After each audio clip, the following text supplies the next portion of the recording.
قال عليه الصلاة والسلام: تنكح المرأة لأربع: لمالها وحسبها وجمالها ودينها، فاظفر بذات الدين تربت يداك. الحسب والمال والجمال والدين. فإذا أراد الإنسان أن ينكح المرأة فهذه 4 موازين. فمن الناس من يؤثر الدنيا على الآخرة، ومنهم من يقدم الدين على الدنيا، ومنهم من يجمع الله له بين الحسنين. تنكح المرأة ل4 خصال: لحسبها. الحسب والنسب سبب دخوله في الزواج أنه وسيلة لحصول الخير من هذه المرأة.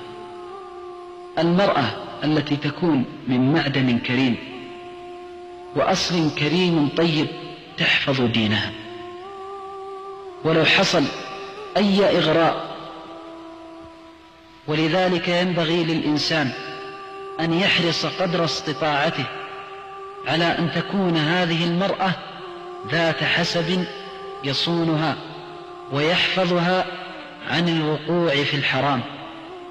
وأما بالنسبة لنكاح المرأة من أجل مالها، فإن المال يصون وجه المرأة ويحفظها عن الوقوع في الحرام.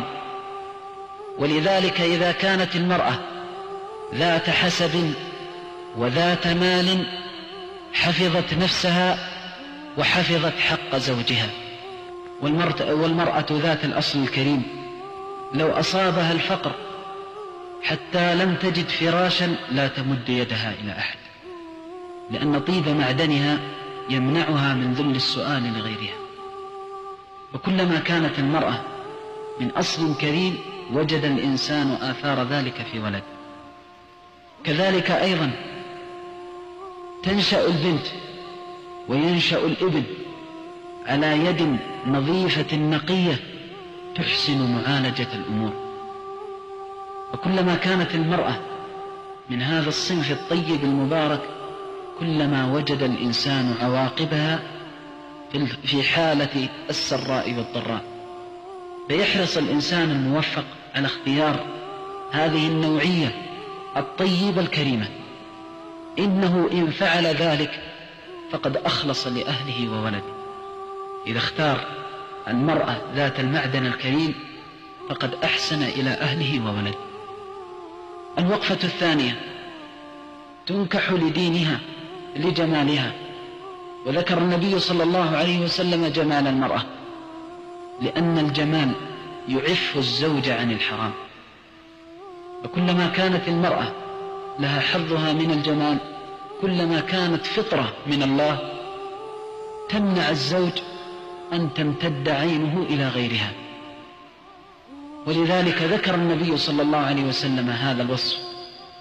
وهذا إن دل فإنما يدل على حكمة الشريعة، وأنها ليست بشريعة ناقصة تنظر فقط إلى العبادة والزهادة وتغفل الفطرة والغريزة. تنكح للجمال، ولكن ليس الجمال كل شيء، فأعطت كل شيء حقه وقدره دون غلو ودون إجحاف. كذلك تنكح لدينها، وهذا هو الأساس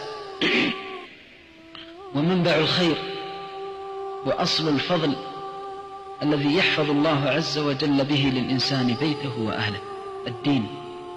المرأة إذا كانت ذات دين حفظها دينها بإذن ربها، فتحفظ لسانها وتحفظ جنانها وتحفظ حق بعلها وزوجها. لذلك كان من أهم ما ينبغي على الإنسان أن يطلب المرأة ذات الدين، فالدين فيه خير كثير. والمرأة التقية تخاف الله عز وجل وتتقي الله عز وجل، فإن أصابتها الضراء صبرت وسلت واحتسبت، وإن أصابتها السراء شكرت، فوجدتها نعم المرأة في سائر الأحوال. والدين مهم، لأنه قد تمر على الزوج مواقف محرجة لا يعصمه الله جل وعلا فيها من زلة القدم إلا بفضله، ثم بفضل المرأة ذات الدين. لذلك ينبغي الحرص على المرأة ذات الدين، لأنه إذا وقف منها موقفا وقال له اتق الله رعدت فرائصها من خشية الله، وكانت بعيدة وقافة عند حدود الله بعيدة عن محارم الله، تحفظه إذا غاب في نفسها وفي ماله وفي ولده. الدين قوام الخير ومنبع الفضل والبر. هذه 4 خصال ذكرها رسول الهدى صلى الله عليه وسلم تنكح من أجلها المرأة، وخير النساء وأفضل النساء جمع الله لهن بين هذه الخصال كلها. فإذا وفق الله لهذه 4 خصال سعى الرجل إلى هذه اليد الكريمة. قل هذه سبيلي أدعو إلى الله على بصيرة أنا ومن اتبعني وسبحان الله وما أنا من المشركين.